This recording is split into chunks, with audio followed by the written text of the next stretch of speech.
تو ضابط ڈرامے کی نیکسٹ ایپیسوڈ میں کیا ہونے والا ہے؟ تو نیکسٹ ایپیسوڈ میں آپ کو دکھایا جاتا ہے ایلا کی بدنامی دیکھ کر راز یہ فیصلہ کرتی ہے کہ میں اپنے بیٹی اون کی شادی ایلا سے کرواؤں گی۔ ایلا کا باپ یہ سن کر بہت زیادہ خوش ہو جاتا ہے، ایلا اور اون کی شادی ہو جاتی ہے۔ لیکن نیکسٹ ایپیسوڈ دیکھنے کے بعد آپ یہ کہیں گے کہ اون کو ایلا کے ساتھ شادی نہیں کرنا چاہیے تھی، بہتر ہوتا کہ ایلا ایک بار اسکندر سے شادی کر لیتی اور پھر اسکندر کے گر کر سامنے آ جاتی، تب شاید ایلا اور اس کی ماں شمسہ کو ان کی قدر کا پتہ چل جاتا، بجائے اس کی کہ یہ دونوں مائیں اور بیٹیاں اون کی مقروض ہیں کہ ایلا دوسری بار بدنامی کے دہانے پر کھڑی تھی۔ اگر اون آگے بڑھ کر ایلا کا ہاتھ نہ پکڑتا تو ایلا کی کیا عزت رہ جاتی اور شادی کے بعد گھر واپس کیسے آئی ہوگی؟ اور اگر شادی بھی ہو جاتی اور ایلا کی شادی اسکندر سے ہوتی تو اور شادی کے کچھ عرصے بعد پتہ چلتا کہ اسکندر پہلے سے شادی شدہ ہے، اس کے پہلے ہی 2 بچے ہیں، اور اسکندر کی بیوی بعد میں آتی اور اسکندر اور ظہیر کو ایلا سمیت گرفتار کروا لیتی۔ پھر مزہ آتا ہے۔ ان کی قابلیت پر بات کرنے سے پہلے شمسہ کو ایک بار اپنے گربان میں جھانکنا چاہیے تھا کہ اس کی بیٹی کو دوبارہ بدنام کیا جا چکا ہے۔ بہرحال جب رات نے بی جان سے اپنی خواہش ظاہر کی تو اون کے لیے ایلا کو ہمیشہ پسند کرتی ہوں، تو بی جان نے رات کو آئینہ دکھایا کہ شمسہ کبھی اس رشتے پر راضی نہیں ہوگی، کیونکہ بی جان واقعی اون کو پسند کرتی ہے۔ وہ جانتی ہے کہ اس گھر میں ان کی کیا حیثیت ہے۔ رات ابھی 2 دن پہلے آئی ہے، اسے کیا معلوم؟ ویسے بھی رات کا مشورہ ہے کہ شمسہ کی بجائے ثاقب سے براہ راست کیوں نہ بات کر لی جائے، کیونکہ رات جانتی ہے کہ وہ اپنے بھائی کو راضی کر لے گی، اور ثاقب رات کی یہ خواہش سن کر اتنا زیادہ خوش ہوتا ہے جیسے کسی ڈوبتے ہوئے کو کنارہ مل گیا ہو۔ وہ فوراً راضی ہو جاتا ہے، لیکن اسی وقت ایلا حیرانی سے رات اور اپنے والد کو دیکھتی ہے۔ یقین کریں ایلا کو بہت غصہ آتا ہے، کیونکہ ایلا کو اس طرح حیران ہونے کی بجائے رات اور اون کو شفقت بھری نظروں سے دیکھنا چاہیے تھا۔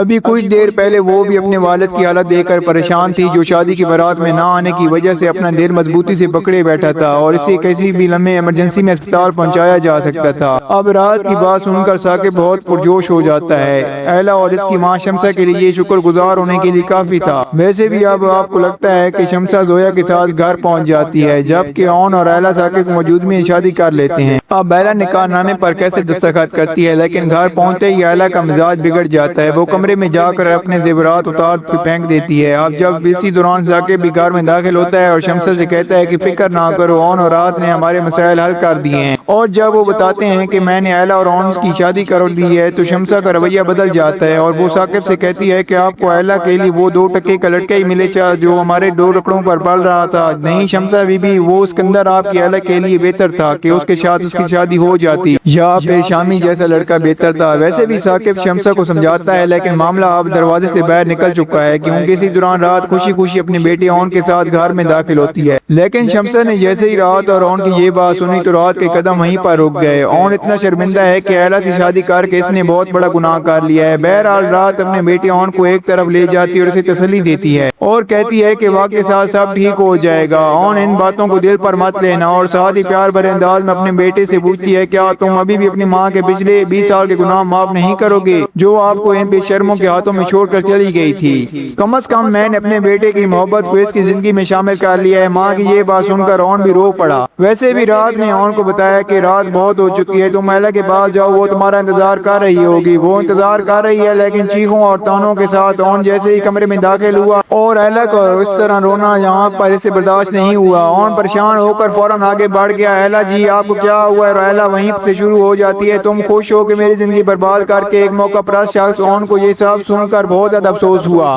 اسے اندازہ نہیں تھا کہ ایلا اسے اتنی زیادہ نفرت کرتی ہے۔ اون اپنی وضاحت میں ایلا سے کچھ کہنا چاہتا ہے، لیکن ایلا نے اون کو مزید کچھ کہنے سے منع کر دیا اور اس سے کہتی ہے کہ میرے پاس آنے کا سوچنا بھی نہیں، ابھی سے کمرے سے نکل جاؤ۔ اون کہتا ہے ٹھیک ہے میں جا رہا ہوں، لیکن ایک بات یاد رکھیں ایلا میں موقع پرست نہیں ہوں۔ ویسے بھی اون خاموشی سے یہاں سے چلا جاتا ہے، اور دوسری طرف اگلے دن جب رملا کو پتہ چلا کہ اون اور ایلا کی شادی ہو گئی ہے تو یہ خبر رملا کے لیے کسی آفت سے کم نہیں تھی۔ وہ یقین نہیں کر پا رہی کہ جس اون کے ساتھ وہ اپنی زندگی گزارنے کا خواب دیکھ رہی تھی اور شامی سے چھٹکارا پا کر وہ اون کے ساتھ شادی کرنا چاہتی تھی۔ رملا اسی وقت ایلا کے پاس جاتی ہے اور چیخ کر اسے بتاتی ہے کہ ایلا ایک چڑیل بھی ساتھ گھر چھوڑ دیتی ہے، تم نے اپنے دوست کو لوٹ لیا ہے، آپ کو اس شادی کے لیے صرف اون ہی ملا تھا ساری دنیا میں، تم اچھی طرح جانتی ہو کہ میں اون سے محبت کرتی تھی۔ تو ایلا بھی رملا سے یہ سب کچھ سن کر غصے میں آ جاتی ہے اور اس کے برعکس وہ کہتی ہے کہ تم نے بھی شامی کو اس ساری دنیا میں شادی کے لیے حاصل کر لیا۔ بہت دکھ کی بات ہے ایلا، جس شامی نے تمہارے ساتھ اتنا برا کیا، اس نے تمہاری دنیا خراب کر دی، رسوا کر دیا پوری دنیا میں۔ تم نے کبھی اپنے والدین کے بارے میں نہیں سوچا، آپ کے دل میں ابھی بھی یہ شکایت ہے کہ رملا نے شامی کے ساتھ شادی کیوں کر لی؟ وہ شامی ابھی تک آپ کے دل سے نہیں نکلا، اور اون جو ہر مشکل میں آپ کے ساتھ کھڑا رہا، آپ کے دل میں ابھی بھی اس کے لیے نرمی نہیں پیدا ہوئی۔ اصل میں آپ اس سے سے نفرت کرتی ہیں. اب لگتا ہے ایلا سے بہتر تھا کہ اون رملا سے شادی کر لیتا. رملا اون کی محبت کے لائق تھی اور وہ اون کو ساری زندگی خوش رکھتی ہے. ٹھیک ہے وہ مختصر مزاج ہے لیکن سب نے ایک بات ضرور نوٹ کی ہوگی کہ وہ سب سے بدتمیزی سے بات کر سکتی ہے لیکن اون کے سامنے آتے ہی رملا بالکل پگھل جاتی ہے. اور اگر ایلا اور شمسہ کی یہ کشمکش ابھی بھی ختم نہیں ہوئی تو اون کو چاہیے ایلا اور شمسہ سے کہے کہ اگر تمہاری یہی خواہش ہے کہ میں ایلا کو چھوڑ دوں تو ٹھیک ہے میں چلا جاؤں گا. اصل میں اسے ایلا کو چھوڑ کر اور جب رملا بھی شامی سے چھٹکارا پا لے تو اس کے والد کی بیٹی رملا کے قریب ہوتی ہے تو اچھا ہوا کہ یہ ڈرامے کی اچھا اختتام ہوگا کہ آخر میں رملا کو اپنی محبت اون مل جائے اور اون بھی رملا سے پیار کرنے لگتا ہے. لیکن ایسا نہیں ہونے والا کیونکہ ہم سب جانتے ہیں کہ ایلا اس ڈرامے کا مرکزی کردار ہے. اب اون باقی تمام اقساط میں ایلا کے دل میں اپنے لیے جگہ بنانے کی کوشش کرتے ہوئے دکھایا جائے گا. تو آپ کو کیا لگتا ہے کیا ایلا اور شمسہ بیگم کے دل سے اون کے لیے نفرت ختم ہو پائے گی یا نہیں اور کیا اون اب ایلا سے محبت کر پائے گا یا نہیں؟ تو آپ کو جو بھی فیڈ بیک کمنٹ میں ضرور دیجیے گا. اگر آپ کو ہماری ویڈیو اچھی لگی ہو تو ویڈیو کو لائک کر دیں اور ہمارے چینل کو سبسکرائب کر دیں تاکہ آنے والی مزید ویڈیوز آپ کو دیکھنے کو ملتی رہیں. شکریہ.